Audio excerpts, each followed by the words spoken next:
ফিরে এলাম বিরতির পর। দেখছেন বাজেট 2024। আমি সমজিত দা আপনার কাছেই আসবো। এই যে কথা আমি প্রশ্ন ছুড়ে দিয়ে গেলাম, শিল্প হাব হবে, পর্যটন শিল্পের দিকেও নজর দেওয়া হয়েছে, বিহারে হবে অনেক কিছু, কিন্তু এই রাজ্যের কথা কোথাও কি মনে হলো না যেখানে পাহাড় সমুদ্র রয়েছে, যেখানে একের পর এক মন্দির রয়েছে, মন্দির শহর বিষ্ণুপুর রয়েছে, যেখান থেকে আপনার দলের সাংসদও রয়েছে, পাহাড়েও আপনার দলের সাংসদ রয়েছে, এই সমস্ত কিছু কি ভুলে গেলেন কেন্দ্রীয় অর্থমন্ত্রী?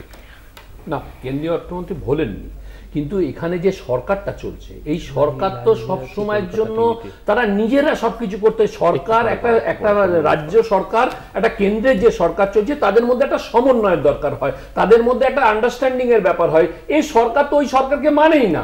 তো এখানেও তো আমরা দেখেছি প্রত্যেক বছর শিল্প বাণিজ্য সম্মেলন হয়। কটা শিল্প আসে বলুন তো পশ্চিমবঙ্গে?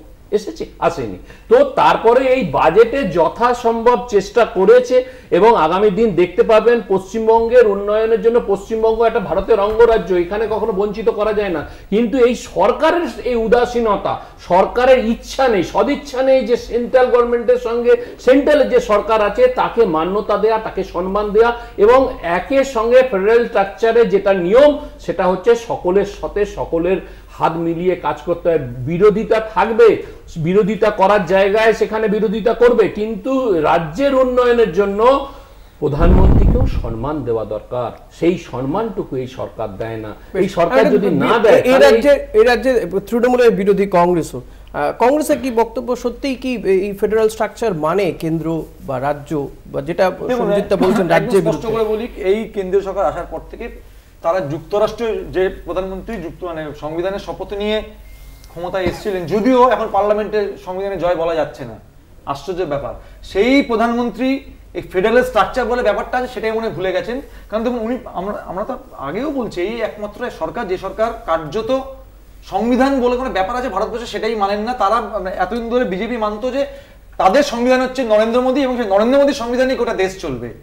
আর উনি বলছিলেন স্বপ্নের বাজার। আমি একটা কথা বলছি, সেই অরুণা ইরানির একটা গান ছিল, সপনা মেরা টুট গায়া। আজকে খুঁজে দেখুন, গোটা ভারতবর্ষের সমস্ত যুবক, সাধারণ মানুষের ভাঙেনি, সাধারণ মানুষের ভাঙেনি, কংগ্রেসের স্বপ্ন ভেঙে গেছে, কংগ্রেসের স্বপ্ন ভেঙে গেছে, কংগ্রেসের স্বপ্ন ভেঙে গেছে।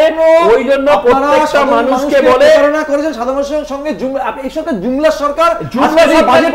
বলছেন কি করে? আপনারা তো এত বছর সরকার চালিয়েছিলেন, কি দিশা দিয়েছিলেন, কি ছিল দেখানো দিশার পথে চলছে। আমাদের দেখানো নারীকে আমরা দেখেছি, আজকে আমরা দেখেছি ভারতবর্ষের প্রধানমন্ত্রী যখন অন্য কোন দেশে যেত 180 জন থাকলে তার পেছনে দাঁড়াতো, আর এখন দেখতে পারি কি এটাই উন্নয়ন। আপনি মনে দেখেননি, আপনারা দেখেননি, বড় কষ্ট মনমোহন সিং যখন যেতেন, ওই তো ইন্দিরা গান্ধী যখন যেতেন কি করতো? কোনো কথাই বলতে পারতো না, দাঁড়িয়ে থাকতো।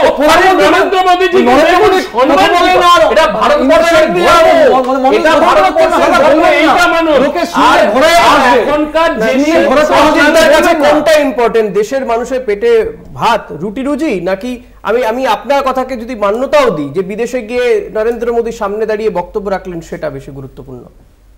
দেখুন, ভারতবর্ষের প্রত্যেকটা প্রান্তিক মানুষ, উচ্চ শ্রেণী মানুষ, প্রত্যেকের অন্ন, বস্ত্র, বাসস্থান সবটাই ভারতবর্ষের প্রধানমন্ত্রীর ভাবনা চিন্তার মধ্যে আছে এবং সকলকে সবটা দিতে পারছে বলেই তাই নরেন্দ্র দামোদর দাস মোদী হাঙ্গার ইন্ডেক্স গোটা বিশ্বে।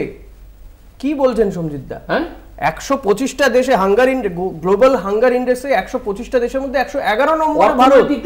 দেশের অর্ধেক মানুষ হাত পেটা অনেক প্রশ্ন আছে। প্রধানমন্ত্রী বলেছিলেন ভারতবর্ষে গরিব বলে কিছু নেই।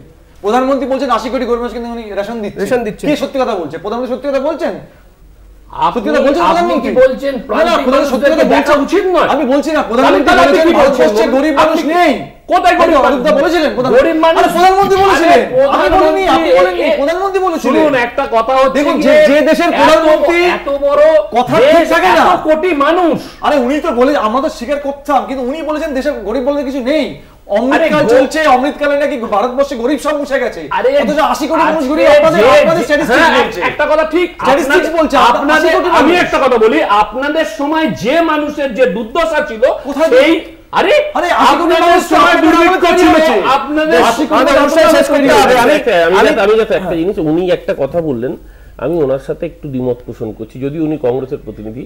নরেন্দ্র মোদী বলেছিলেন গরিব মানুষ নেই অমৃতকালে, আমার মনে উনি খুব একটা ভুল বলেননি। যখন ডোনাল্ড ট্রাম্প ভারতবর্ষে এসেছিলেন তখন উনি গরিব মানুষ যাতে দেখতে না পাওয়া যায় ওই জন্য পাঁচিল তুলে দিয়েছিলেন, তো গরিব মানুষ তাই নেই। আর দ্বিতীয় কথা, আমি শেষ যেহেতু হয়ে এসছে আমি ছোট্ট, দেখুন আমরা মধ্যবিত্ত, আমরা তাকিয়ে থাকি বাজেটের দিকে, ট্যাক্সের স্ল্যাব কি পরিবর্তন হলো। তো ইনকাম ট্যাক্সের স্ল্যাব তো বিগত 5-7 বছর ধরে ওখানে ফ্রিজ, এখন নতুন রিজিমে গল্প দেওয়া হচ্ছে 25,000 টাকা, ওল্ড রিজিমে কোনো ছাড় নেই। এখন আমার মনে হচ্ছে ইনকাম ট্যাক্স মানে হচ্ছে actually Andhra and Bihar's income from our tax. আজকের বাজেটে সারমর্ম এটাই। মানুষ আরেকটা প্রত্যাশা করে যে জিনিসপত্রের দাম কি মানে কমলো কি বাড়লো, এবং সাধারণ মানুষকে প্রত্যেক দিন বাজারে গিয়ে নাভিশ্বাস উঠছে সাধারণ মানুষের। ফলত সেই দিক থেকেও কোনো দিশা পাওয়া গেল না এই বাজেট থেকে। আমাদের আজকের এই অনুষ্ঠান বাজেট 2024 এখানেই শেষ করতে হচ্ছে। আপনাদের চারজনকে অসংখ্য ধন্যবাদ, মহানন্দাদি, অরূপদা, সুমনদা এবং সমজিৎদা, আপনাদের চারজনকে ধন্যবাদ আমাদেরকে সময় দেওয়ার জন্য। ধন্যবাদ আপনাদেরকেও যারা এতক্ষণ ধরে আমাদের এই অনুষ্ঠান দেখছিলেন। পরবর্তী খবর জানতে দেখতে থাকুন কলকাতা টিভি, রাত দিন 7।